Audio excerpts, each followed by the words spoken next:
Janganlah malatang. Masuk kedai tak pernah dia suruh dia ambil besen dengan pengepit. Karbonnya kena ambil sendiri, masak sendiri dia makan dia yang masak kan. 100 gram berapa? RM6.90, RM7 lah.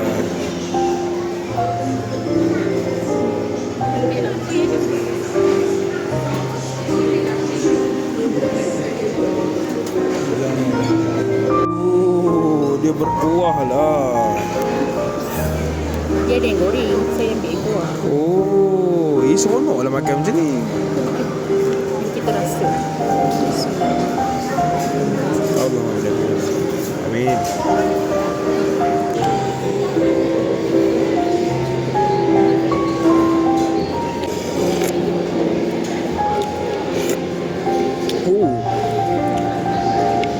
Ui, pedas.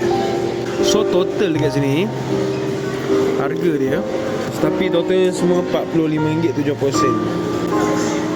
Tapi yang ni mahal lah. Ni dekat luar kau boleh dapat RM2 je ataupun RM1 lebih. Tapi kat sini RM4. Guys, so far kita orang dah makan share tadi. Actually memang enjoy makan. Mula tadi ambil yang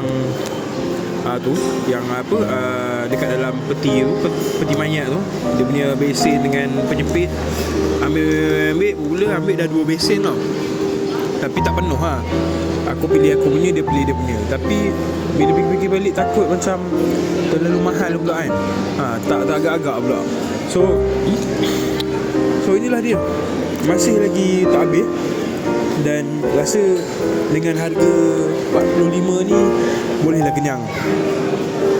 So yang bestnya dia punya sos ni.